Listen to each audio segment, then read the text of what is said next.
আসসালামু আলাইকুম, কেমন আছেন সবাই? আশা করি সবাই ভালো আছেন। সৌদি প্রবাসী ভাইদের জন্য গুরুত্বপূর্ণ আজকের ভিডিওটা। আমরা জানি গতকালকে সৌদি গেজেট থেকে প্রকাশিত এবং মানব মানব সম্পদ মন্ত্রণালয় থেকে প্রকাশিত সাধারণ ক্ষমা ঘোষণা করার বা যারা টার্মিনেট প্রাপ্ত হুরুপ প্রাপ্ত তারা যে কোনো মুহূর্তে কাফালা হতে পারবেন 2 মাসের মধ্যে। আর সেটার সময় বেঁধে দিয়েছে ডিসেম্বরের 1 তারিখ থেকে। কালকে 1 তারিখ গেছে, তো এই 1 তারিখ থেকে আগামী জানুয়ারির 29 তারিখ পর্যন্ত এই 2 মাস সময় বেঁধে দিয়েছে। এই 2 মাসের মধ্যে যারা নতুন হুরুপ প্রাপ্ত বা টার্মিনেটের পরে হুরুপ চলে এসেছে তারা চাইলে যে কোনো জায়গায় কাফালা হতে পারবেন।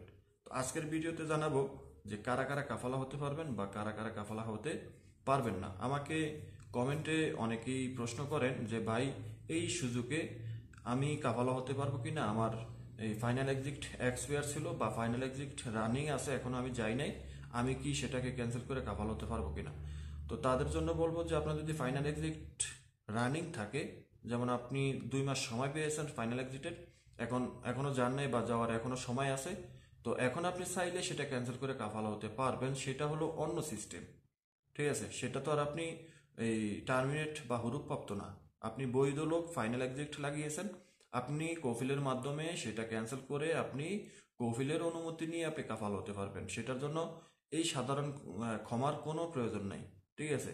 আবার অনেকে জিজ্ঞাসা করে যে ভাই, আমার হাউস ড্রাইভার কিংবা আমার এই আমি হাউস কিপার অর্থাৎ আমিল মঞ্জিলে সাও খাস, আবার মেশফাল, আমিল মাজরা, আমিল তাব্বাক, এই ধরনের ডোমেস্টিক পেশাদারি যারা আছে তাদের মধ্যে থেকে অনেকেই কমেন্ট করেন আমার আগের ভিডিওতে যে ভাই আমি পারবো কিনা বা আমাদের কোনো সুযোগ সুবিধা আছে কিনা।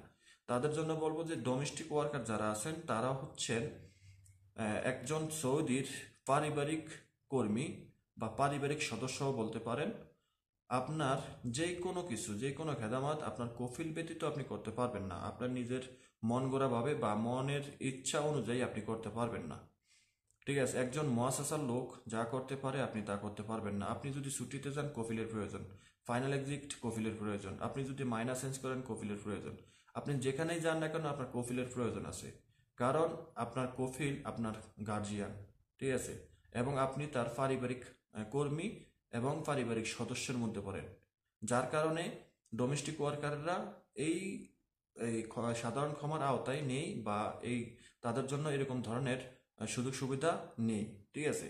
বর্তমানে যে 2 মাস সময় দিয়েছে, এই 2 মাস সময় একমাত্র যারা মুআসসাসা বা কোম্পানির লোক, ঠিক আছে, প্রাইভেট সেক্টর বা মুআসসাসা বলেন বা কোম্পানি বলেন, এই ধরনের কর্মীদের জন্য এই সুযোগটা। অনেকেই আমাকে জিজ্ঞাসা করে যে ভাই, আমার এই বর্ডার নাম্বারে হুরুপ দিছে, এখন আমি কি কাফালা হতে পারবো বা আমার কি সেই সুযোগটা আছে?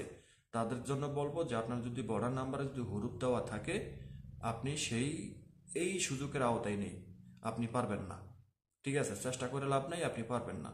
আবার অনেকে জিজ্ঞাসা করে যে ভাই, আমার পাসপোর্টের উপরে হুরুপ লাগানো আছে, আমি কি পারবো কিনা? তো তাদেরকে বলবো যে আপনিও পারবেন না, এই সুযোগ আপনার জন্য না। আপনি মুআসসাসার হন বা এই যে কোনো সেক্টরের হন না কেন, যদি পাসপোর্টে কিংবা বর্ডার নাম্বারে যদি আপনার এই ধরনের এলিগেশন থাকে, এই হুরুপ বা আপনার টার্মিনেট থাকে, তাহলে আপনি পারবেন না, ঠিক আছে? এরপরে আসি, যারা সৌদি আরবে নতুন এসেছেন, এখনো 1 বছর পূরণ হয়নি, তাদের ক্ষেত্রে এই সুযোগটা না, তারা এই সুযোগ ব্যবহার করতে পারবেন না, ঠিক আছে? আপনার যদি 1 বছর শেষ হয়ে 2 বছরে পা দিয়েছেন বা 2 বছর রানিং চলে, তাহলে আপনি পারবেন। যেমন আপনার সৌদি আরবে আসার একটা ইকামা শেষ হয়েছে, এখন দ্বিতীয় ইকামা চলছে, ঠিক আছে? আর একটা ইকামা আপনি রিনিউ করছেন বা সেটার 1-2 মাস চলে গেছে, সেই ক্ষেত্রে আপনি পারবেন, ঠিক আছে? যদি মনে করেন যে আপনার এখনো এক ইকামার এখনো মেয়াদ শেষ হয়নি, তাহলে সেক্ষেত্রে এই সুযোগ আপনার জন্য না, ঠিক আছে? এরপরে আসি যে যারা কোম্পানির লোক বা মুআসসাসা বা প্রাইভেট সেক্টরের লোক, তারাই একমাত্র পারবেন টার্মিনেট কিংবা হুরুপ। আপনার যদি রানিং টার্মিনেট থাকে আপনিও পারবেন, যদি আপনার টার্মিনেটের মেয়াদ শেষ হয়ে যাওয়ার পর হুরুপ চলে আসে আপনিও পারবেন। এই 2 মাসের মধ্যে যারা টার্মিনেট হবেন তারাও পারবেন। আপনাকে যদি আজ থেকে 15 দিন আগে টার্মিনেট করে থাকে, তাহলে 60 দিন শেষ হতে, টার্মিনেটের মেয়াদ 60 দিন শেষ হতে আপনার আরও 1.5 মাস সময় লাগবে, ঠিক আছে? তার মানে এখনো 2 মাস সময় আছে সাধারণ ক্ষমার। এই সময়ের ভিতরে আপনি যে কোনো সময় আপনি কাফালা হতে পারবেন। ঠিক আছে, আপনাকে যদি আজকেও টার্মিনেট করে আপনি কালকেও কাফালা হতে পারবেন কোনো রকম সমস্যা ছাড়া।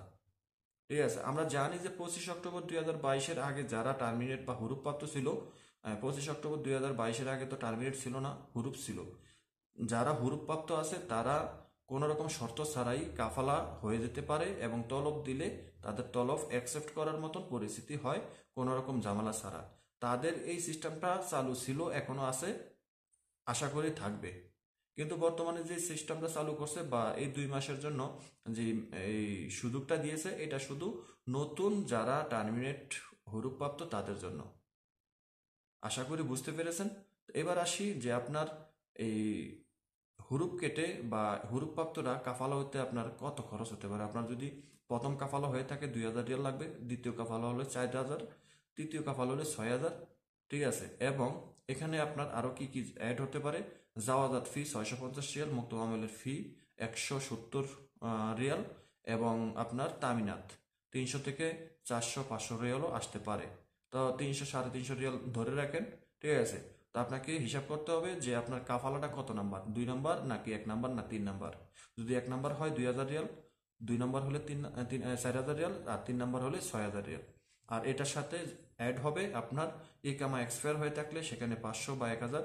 আর যদি আপনার এই ইকামা এই রিনিউ করতে যে তামিনাত লাগে সেই তামিনাতের খরচ, মক্তব আমলের খরচ, জাওয়াজাতের খরচ। ঠিক আছে, এগুলো অ্যাড করবেন। অ্যাড করলে যে অ্যামাউন্টটা আসে সেটাই হবে আপনার ইকামার এবং এই কাফালা হওয়ার সিস্টেম, এই পুরা এই খরচ। ঠিক আছে, তো আশা করি বুঝতে পেরেছেন। ভিডিওটা যদি ভালো লাগে অবশ্যই লাইক কমেন্ট শেয়ার করে চ্যানেলটি সাবস্ক্রাইব করে পাশে থাকা বেল আইকনটা অন করে দিবেন। আল্লাহ হাফিজ।